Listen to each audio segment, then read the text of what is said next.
00415369010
1 00415369010593338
Bigot. N.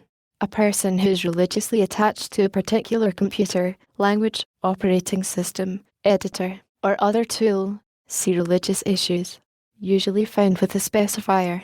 Thus, Cray bigot, It's bigot, Apple bigot, VMS bigot, Berkeley bigot.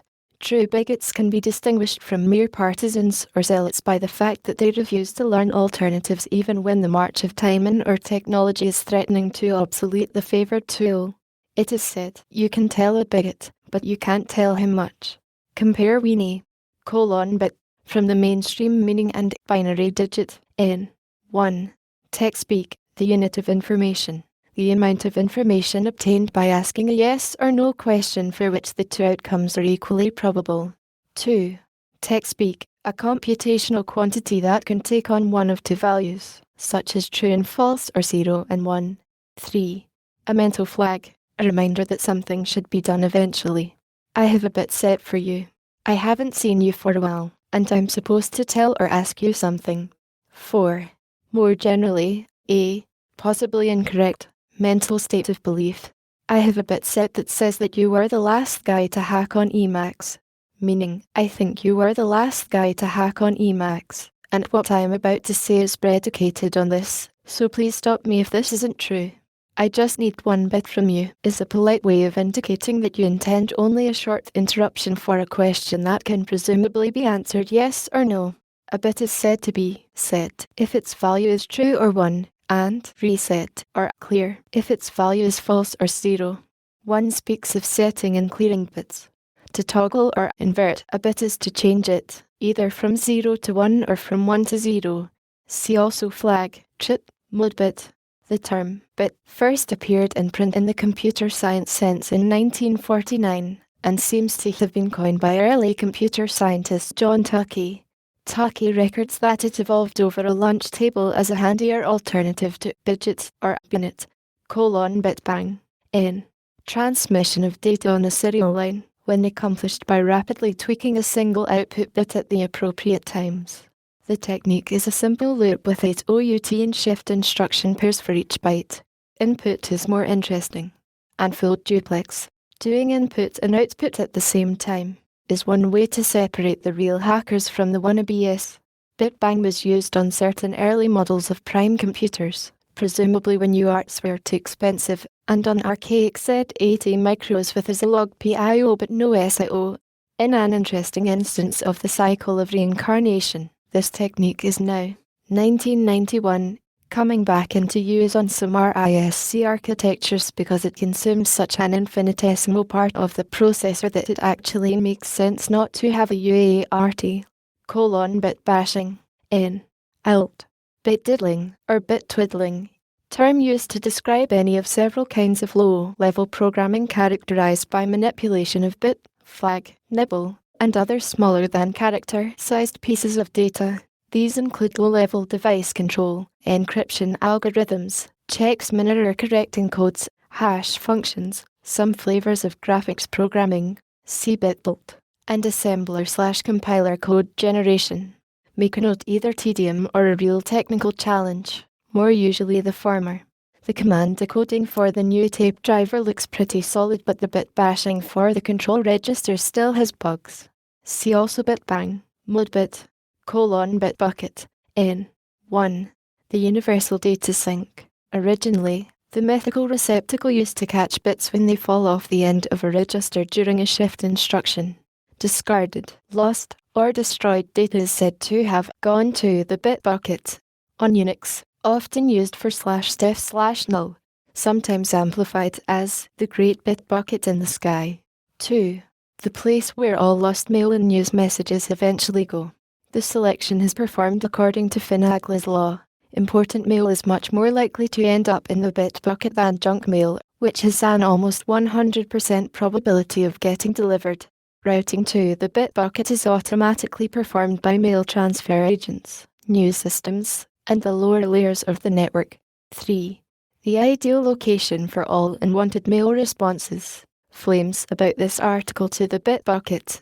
Such a request is guaranteed to overflow one's mailbox with flames. 4.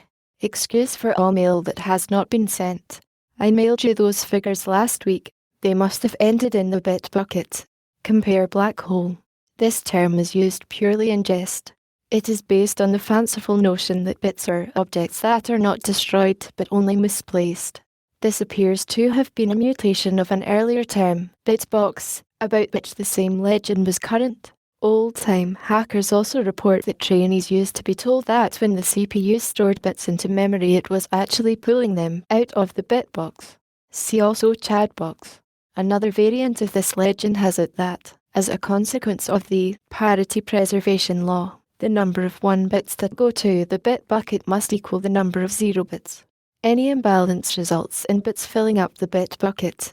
A qualified computer technician can empty a full bit bucket as part of scheduled maintenance. Bit decay. C bit rot. People with a physics background tend to prefer this one for the analogy with particle decay. See also computron, quantum, bigodynamics. Bit rot. Also bit decay. Hypothetical disease, the existence of which has been deduced from the observation that unused programs or features will often stop working after sufficient time has passed, even if nothing has changed. The theory explains that bits decay as if they were radioactive. As time passes, the contents of a file or the code in a program will become increasingly garbled. There actually are physical processes that produce such effects. Alpha particles generated by trace radionuclides in ceramic chip packages, for example, can change the contents of a computer memory unpredictably, and various kinds of subtle media failures can corrupt files in mass storage, but they are quite rare, and computers are built with error detecting circuitry to compensate for them. The notion long favoured among hackers that cosmic rays are among the causes of such events turns out to be a myth. See the cosmic rays entry for details. The term software rot is almost synonymous. Software rot is the effect, bit rot the notional cause. Bit twiddling. N1. Pejorative. An exercise in tuning, C-tune, in which incredible amounts of time and effort go to produce little noticeable improvement, often with the result that the code has become incomprehensible. 2. Aimless small modification to a program, ESP, for some pointless goal. 3. Approx. Sin. For bit bashing, ESP, used for the act of robbing the device control register of a peripheral in an attempt to get it back to a known state. Bit paired keyboard, N. Ops. Alt. Bit shift keyboard, a non-standard keyboard layout that seems to have originated with the teletype Astra 33 and remained common for several years on early computer equipment. The Astra 33 was a mechanical device, CEU, so the only way to generate the character codes from keystrokes was by some physical linkage. The design of the Astra 33 assigned each character key a basic pattern that could be modified by flipping bits if the Shift or the CTRL key was pressed. In order to avoid making the thing more of a Rube Goldberg glitch than it already was, the design had to group characters that shared the same basic bit pattern on one key. Looking at the ASCII chart, we find high-low bits 0 0 0 0 0 0 1 0 0 1 0 0 1 1 0 1 0 0 0 1 0 1 0 1 1 0 0 1 1 1 1000 1000 and 1010. $% and 0110123456789. This is why the characters $% and appear where they do on a teletype. Thankfully, they didn't use Shift 0 for space. This was asterisk, not asterisk, the weirdest variant of the QWERTY layout widely seen. By the way, that prize should probably go to one of several differing arrangements on IBM's even clunkier 026 and 029 card punches. When electronic terminals became popular in the early 1970s, there was no agreement in the industry over how the keyboard should be laid out. Some vendors opted to emulate the teletype keyboard, while others used the flexibility of electronic circuitry to make their product look like an office typewriter. These alternatives became known as bit-paired and typewriter-paired keyboards. To a hacker, the bit-paired keyboard seemed far more logical, and because most hackers in those days had never learned to touch type, there was little pressure from the pioneering users to adapt keyboards to the typewriter standard. The doom of the bit-paired keyboard was the large-scale introduction of the computer terminal into the normal office environment, where out-and-out technophobes were expected to use the equipment. The typewriter-paired standard became universal. Bit-paired hardware was quickly junked or relegated to dusty corners, and both terms passed into disuse. :bitbolt/bitblit/n from BLT Q.V. 1. Any of a family of closely related algorithms for moving and copying rectangles of bits between main and display memory on a bitmap device, or between two areas of either main or display memory. The requirement to do the right thing in the case of overlapping source and destination rectangles is what makes bitblit tricky. 2. Synonym for blit or BLT. Both uses are borderline text-speak. :bitnet/bitnet/ acronym, because it's time network, N. Everybody's least favorite piece of the network, C network, The bitnet hosts are a collection of IBM dinosaurs and Vaxen, the latter with low bottomized COM hardware, that communicate using 80 character EBT card images, C80 column mind. Thus, they tend to mangle the headers and text of third-party traffic from the rest of the ASCII/RFC 822 world with annoying regularity. Bitnet is also notorious as the apparent home of BIF: bits. N.pl. 1. Information. Examples: I need some bits about file formats. I need to know about file formats. Compare core dump. Sense 4. 2. Machine-readable representation of a document, specifically as contrasted with paper. I have only a photocopy of the Jargon file. Does anyone know where I can get the bits? See soft copy. Source of all good bits also bit: :bitebox/bitebox/n. 1. A computer sufficiently small, primitive, or incapable as to cause a hacker acute claustrophobia at the thought of developing software on or for it. Especially used of small, obsolescent, single-tasking only personal machines such as the Atari 800, Osborne, Sinclair, VIC-20, TRS-80, or IBM PC. 2. Pejorative. More generally, the opposite of real computer. See get a real computer. See also MS-DOS, toaster, and toy. :bixi/bixi/n. Variant emoticon S used on BIX, the Byte Information Exchange. The smiley bixi is less than a tick more than, apparently intending to represent two cartoon eyes and a mouth. A few others have been reported. :black art, N. A collection of arcane, unpublished, and, by implication, mostly ad hoc techniques developed for a particular application or systems area. Compare black magic. VLSI design and compiler code optimization were, in their beginnings, considered classic examples of black art. As theory developed, they became deep magic, and once standard textbooks had been written, became merely heavy wizardry. The huge proliferation of formal and informal channels for spreading around new computer-related technologies during the last 20 years has made both the term black art and what it describes less common than formerly. See also voodoo programming. :black hole, N. When a piece of email or net news disappears mysteriously between its origin and destination sites. That is, without returning a bounce message. It is commonly said to have fallen into a black hole. I think there's a black hole at Fuvax. Conveys suspicion that site Fuvax has been dropping a lot of stuff on the floor lately. See drop on the floor. The implied metaphor of email as interstellar travel is interesting in itself. Compare Bitbucket, black magic, N. A technique that works, though nobody really understands why. More obscure than voodoo programming, which may be done by a cookbook. Compare also black art, deep magic, and magic number, sense 2, blarg, /blarg/ MIT, N.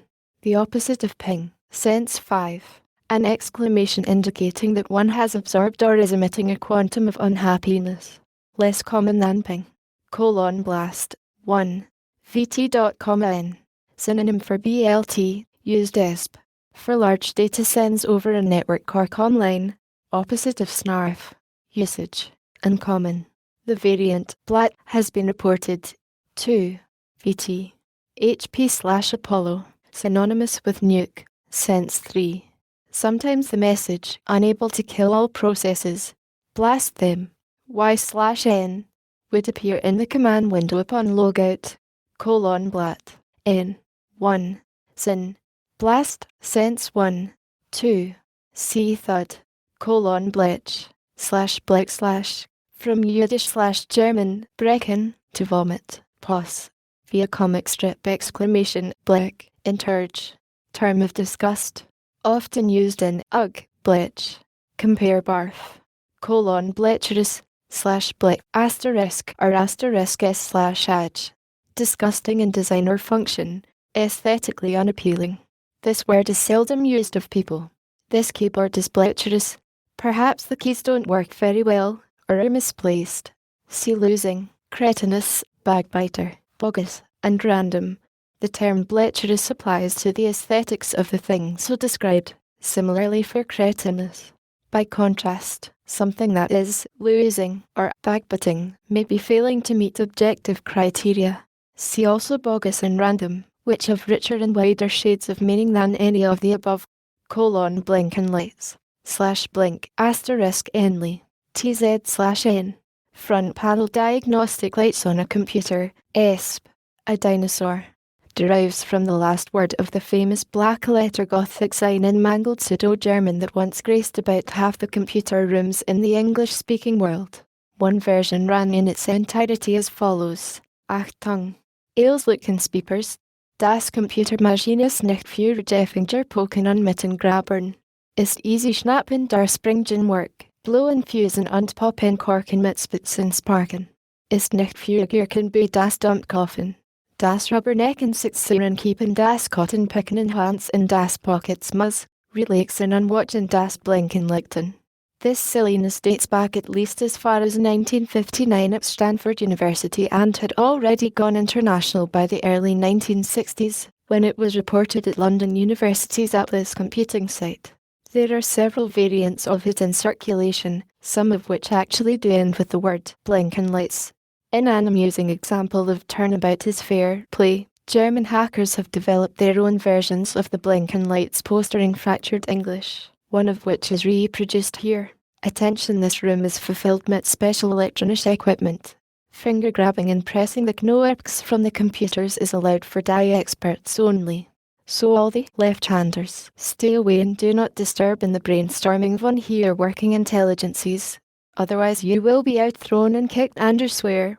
Also, please keep still and only watch and astonish the Blinken lights. See also GIF, blit, /blit/VT. 1.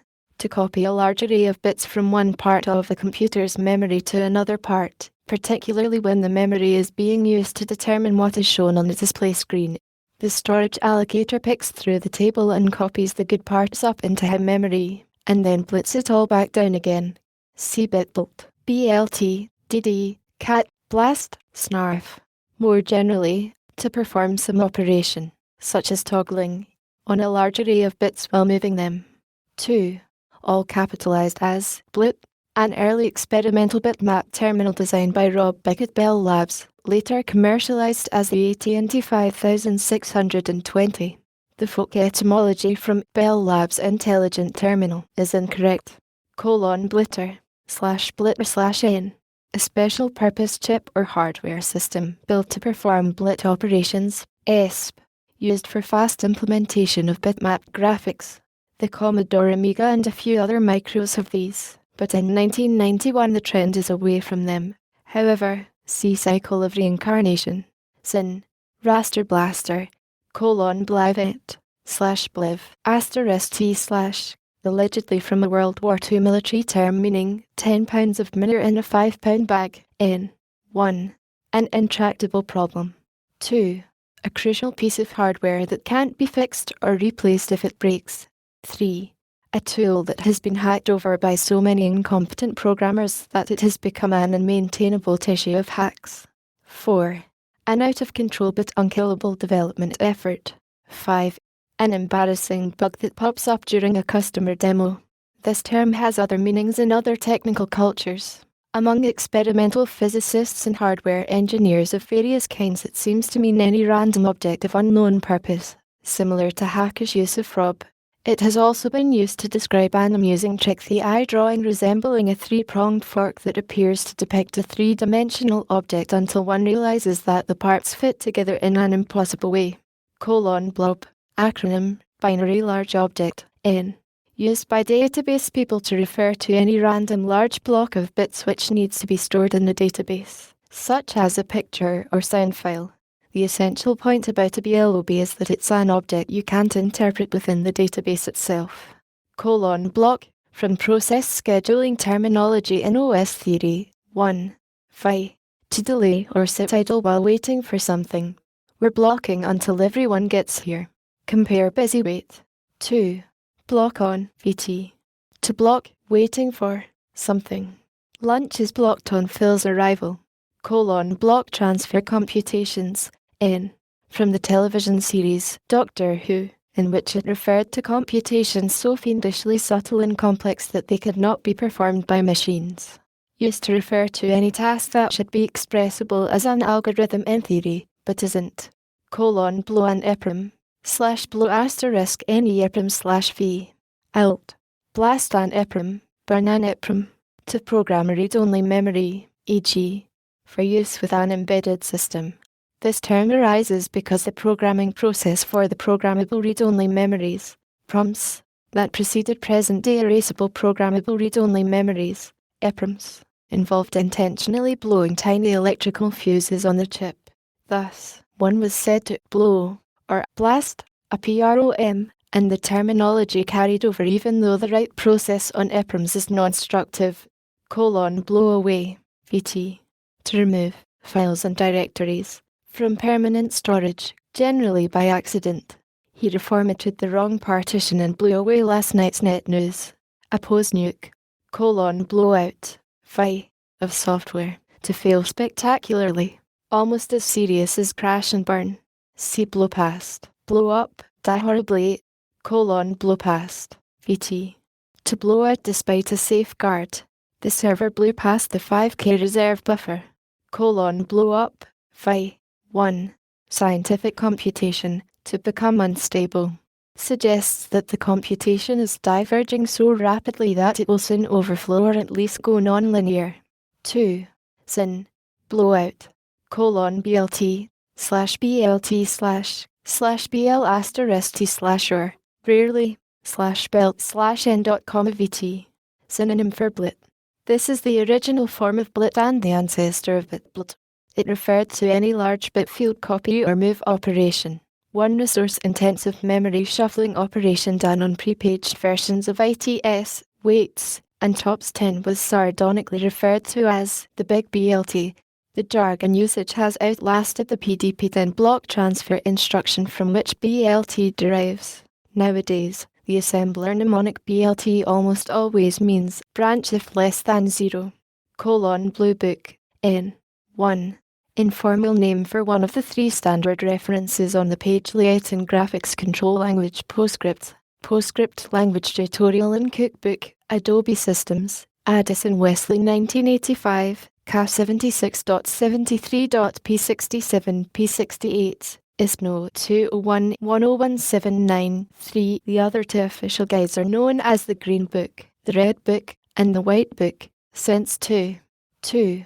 Informal name for one of the three standard references on Smalltalk. Smalltalk 80, the language and its implementation. David Robson, Addison Wesley 1983, CAF 76.8.S635 G64, ISBN 201-1137163. This is also associated with Green and Red Books.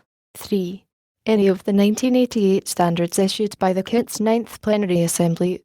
Until now, they have changed colour each review cycle. 1984 was Red Book, 1992 would be Green Book. However, it is rumoured that this convention is going to be dropped before 1992. These include, among other things, the X.400 email spec and the Group 1 through 4 fax standards.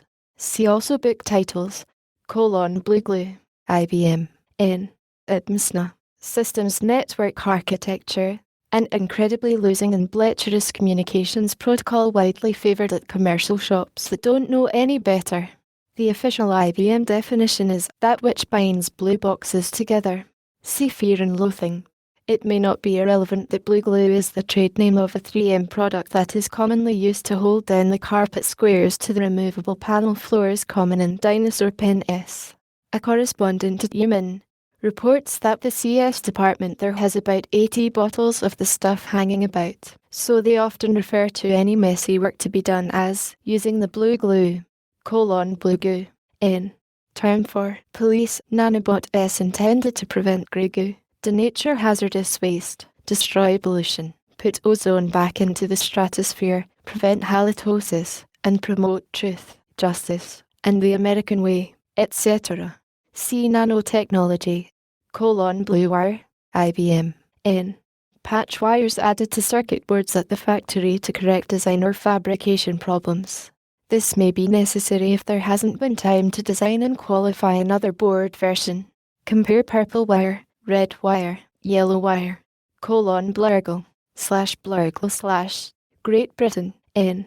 Spoken metasyntactic variable, to indicate some text which is obvious from context, or which is already known. If several words are to be replaced, blurgle may well be doubled or tripled. To look for something in several files, use grep string blurgle. In each case, blurgle would be understood to be replaced by the file you wish to search. Compare mumble, sense 6, /bnf/n. 1. TechSpeak, acronym for Bacchus Norform, a metasyntactic notation used to specify the syntax of programming languages, command sets, and the like. Widely used for language descriptions but seldom documented anywhere, so that it must usually be learned by osmosis from other hackers. Consider this BNF for a US postal address. Equals.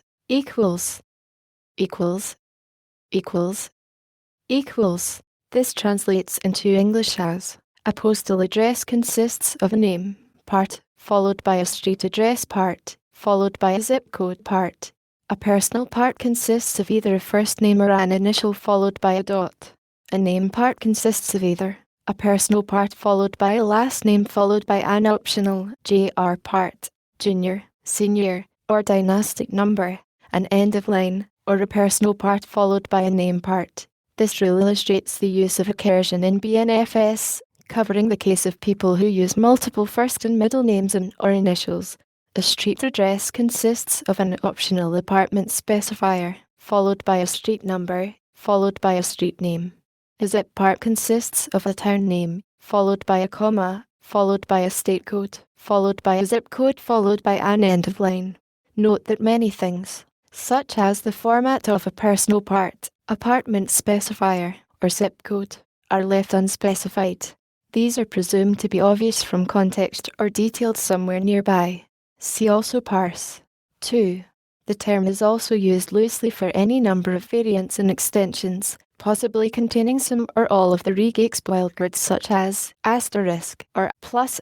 In fact, the example above isn't the pure form invented for the Algol 6T report. It uses, which was introduced a few years later in IBM's PL/I definition but is now universally recognized. 3. In science fiction fandom, BNF means big name fan, someone famous or notorious. Years ago, a fan started handing out black on green BNF buttons at SF conventions. This confused the hacker contingent terribly. BOA, IBM, N. Any one of the fat cables that lurk under the floor in the dinosaur pen. Possibly so called because they display a ferocious life of their own when you try to lay them straight and flat after they have been coiled for some time. It is rumoured within IBM that channel cables for the 370 are limited to 200 feet because beyond that length the boas get dangerous, and it is worth noting that one of the major cable makers uses the trademark Anaconda: board, N. 1. In context synonym for board, sometimes used even for Usenet newsgroups. 2. An electronic circuit board, compare card, boat anchor, N. 1. Like doorstop but more severe, implies that the offending hardware is irreversibly dead or useless. That was a working motherboard once. One lightning strike later, instant boat anchor. 2. A person who just takes up space, bof, /bof/ or /bof/n, abbreviation for the phrase birds of a feather, flocking together, an informal discussion group or bull session scheduled on a conference program. It is not clear where or when this term originated, but it is now associated with the Unix conferences for UNIX techies and was already established there by 1984. It was used earlier than that at DECUS conferences, and is reported to have been common at share meetings as far back as the early 1960s. BOGO sort, /BOGO sort, /n, var, stupid sort, the archetypical perversely awful algorithm, as opposed to bubble sort, which is merely the generic *bad algorithm.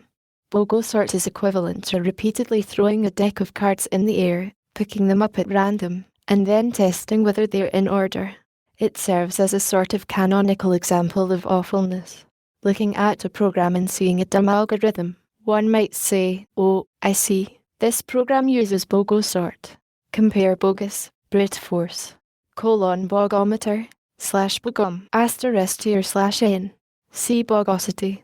Compare the wankometer described in the wank entry. See also bogus, bogan, /bogan/ by analogy with proton/electron/neutron, but doubtless reinforced after 1980 by the similarity to Douglas Adams as Vogons. See the bibliography in Appendix C, N. 1. The elementary particle of bogosity. See quantum bigodynamics. For instance, the Ethernet is emitting bogons again means that it is broken or acting in an erratic or bogus fashion. 2. A query packet sent from a TCP/IP domain resolver to a root server, having the reply bit set instead of the query bit. 3. Any bogus or incorrectly formed packet sent on a network. 4. By synecdoche, used to refer to any bogus thing, as in, I'd like to go to lunch with you but I've got to go to the weekly staff bogan. 5. A person who's bogus or who says bogus things. This was historically the original usage, but has been overtaken by its derivative since is 1-4. See also bogosity, bogus, compare citum, fat electrons, magic smoke. The bogan has become the typecase for a whole bestiary of nonce particle names, including the clutron or cluin, indivisible particle of cluefulness, obviously the antiparticle of the bogan, and the photon, elementary particle of randomness. These are not so much live usages in themselves as examples of a live meta-usage. That is, it has become a standard joke or linguistic maneuver to explain otherwise mysterious circumstances by inventing nonce particle names. And these imply nonce particle theories, with all their dignity or lack thereof. We might note parenthetically that this is a generalization from bogus particle theories to bogus particle theories. Perhaps such particles are the modern-day equivalents of trolls and wood nymphs as standard starting points around which to construct explanatory myths. Of course, playing on an existing word, as in the photon, yields additional flavour. Compare magic smoke, bogan filter, /bogan filter/n. Any device, software or hardware, that limits or suppresses the flow in or emission of bogons. Engineering hacked a bogon filter between the crate and the vaccine, and now we're getting fewer dropped packets. See also bogosity, bogus, bogon flux, /bogon flux /n, a measure of a supposed field of bogosity emitted by a speaker, measured by a bogometer. As a speaker starts to wander into increasing bogosity, a listener might say, warning, warning, bogon flux is rising.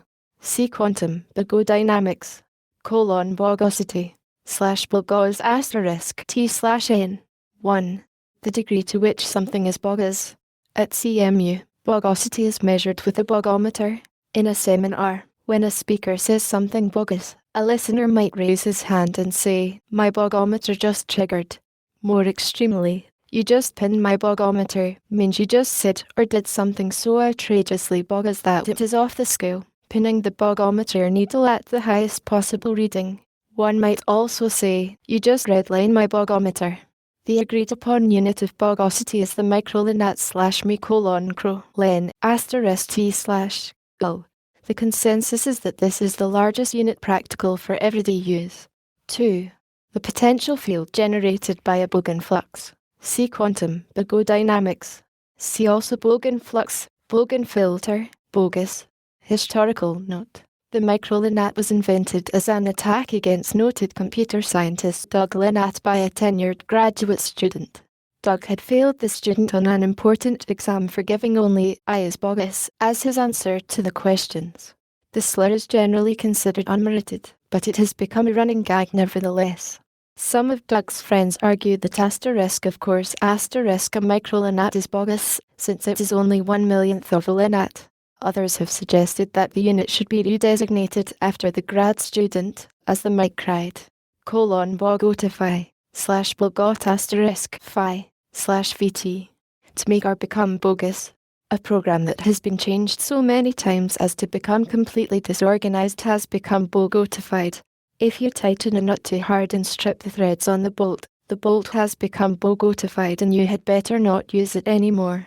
This coinage led to the notional autobogotophobia, defined as the fear of becoming bogotified, but it's not clear that the latter has ever been live jargon rather than a self-conscious joke in jargon about jargon. See also bogosity, bogus, bogout, /bogout /fight, to become bogus, suddenly and unexpectedly. His talk was relatively sane until somebody asked him a trick question. Then he bogoed out and did nothing but flame afterwards. See also bogosity, bogus, bogus, age. 1. Non-functional. Your patches are bogus. 2. Useless. Opkin is a bogus program. 3. False. Your arguments are bogus. 4. Incorrect. That algorithm is bogus. 5. Unbelievable. You claim to have solved the halting problem for Turing machines. That's totally bogus. 6. Silly. Stop writing those bogus sagas. Astrology is bogus. So is a boat that is obviously about to break. So is someone who makes blatantly false claims to have solved a scientific problem. This word seems to have some, but not all, of the connotations of random, mostly the negative ones. It is claimed that bogus was originally used in the hackish sense at Princeton in the late 1960s. It was spread to CMU and Yale by Michael Shamos, a migratory Princeton alumnus. A glossary of bogus words was compiled at Yale when the word was first popularized. See autobogotophobia under bogotify. The word spread into hackerdom from CMU and MIT. By the early 1980s it was also current in something like the hackish sense in West Coast teen slang, and it had gone mainstream by 1985. A correspondent from Cambridge reports, by contrast, that these uses of bogus grate on British nerves. In Britain the word means, rather specifically, counterfeit, as in a bogus £10 note, borbug, /borbook/ from quantum physics, n, a repeatable bug, one that manifests reliably under a possibly unknown but well-defined set of conditions. Antonym of Heisenbug. See also Mandelbug, Schrödinger, boink, /boink/ Usenet. Ascribed thereto the TV series Cheers and Moonlighting. 1. To have sex with. Compare bounce, sense 3. This is mainstream slang. In Commonwealth hackers the variant bonk is more common. 2. After the original Peter Korn, bonken, Usenet parties, used for almost any net social gathering, e.g. Mini-boink, a small boink held by Nancy Gillett in 1988, Mini-boink, a boink-on in Minnesota in 1989, Hump Day boinks, Wednesday get-togethers held in the San Francisco Bay Area. Compare at party. 3. Verb bonk, see bonk/oif, bomb. 1. V. General synonym for crash, sense 1, except that it is not used as a noun. Esp. Used of software or OS failures. Don't run Emperor with less than 32k stack, it'll bomb. 2. N.V. Atari ST and Macintosh equivalents of a UNIX, Panic, or Amiga Guru. Sense 2. Where icons of little black powder bombs or mushroom clouds are displayed, indicating that the system has died. On the Mac, this may be accompanied by a decimal, or occasionally hexadecimal, number indicating what went wrong, similar to the Amiga Guru meditation number. MS-DOS machines tend to get locked up in this situation. Bondage and discipline language. A language, such as Pascal, Ada, APL, or Prolog, that, though ostensibly general purpose, is designed so as to enforce an author's theory of right programming, even though said theory is demonstrably inadequate for systems hacking or even vanilla general purpose programming. Often abbreviated B&D, thus, one may speak of things having the B&D nature. See Pascal, oppose languages of choice. :bonk/oif/bonk/oif/interge. In the mod community, it has become traditional to express speak or censure by bonking the offending person. There is a convention that one should acknowledge a bonk by saying oif, and a myth to the effect that failing to do so upsets the cosmic bonk/oif balance, causing much trouble in the universe. Some mods have implemented special commands for bonking and oifing. See also talk mode, posing, book titles. There is a tradition in hackerdom of informally tagging important textbooks and standards documents with the dominant color of their covers or with some other conspicuous feature of the cover. Many of these are described in this lexicon under their own entries. See aluminum book, blue book, Cinderella book, devil book, dragon book, green book, orange book, pink shirt book, purple book, red book, silver book, white book, wizard book, yellow book, and Bible. See also Rainbow Series, boot, TechSpeak, from by one's bootstraps, v.com to load and initialize the operating system on a machine. This usage is no longer jargon, having passed into TechSpeak, but has given rise to some derivatives that are still jargon. The derivative, reboot, implies that the machine hasn't been down for long, or that the boot is a bounce intended to clear some state of wedgitude. This is sometimes used of human thought processes, as in the following exchange. You've lost me. Okay, reboot. Here's the theory. This term is also found in the variants cold boot, from power off condition, and warm boot, with the CPU in all devices already powered up, as after a hardware reset or software crash. Another variant, soft boot, reinitialization of only part of a system, under control of other software still running. If you're running the MS-DOS emulator, Ctrl-Alt-Insert will cause a soft boot of the emulator, while leaving the rest of the system running. Opposed to this there is hard boot, which connotes hostility towards or frustration with the machine being booted. I'll have to hard boot this losing son. I recommend booting it hard. One often hard boots by performing a power cycle. Historical note. This term derives from Bootstrap Loader, a short program that was read in from cards or paper tape or toggled in from the front panel switches. This program was always very short. Great efforts were expended on making it short in order to minimize the labor and chance of error involved in toggling it in, but was just smart enough to read in a slightly more complex program, usually from a card or paper tape reader, to which it handed control. This program in turn was smart enough to read the application or operating system from a magnetic tape drive or disk drive. Thus, in successive steps, The computer pulled itself up by its bootstraps to a useful operating state. Nowadays, the bootstrap is usually found in ROM or EPROM, and reads the first stage in from a fixed location on the disk, called the boot block. When this program gains control, it is powerful enough to load the actual OS and hand control over to it. Bottom feeder. N. Sin. For slopsucker, derived from the fisherman's and naturalist's term for finny creatures who subsist on the primordial ooze.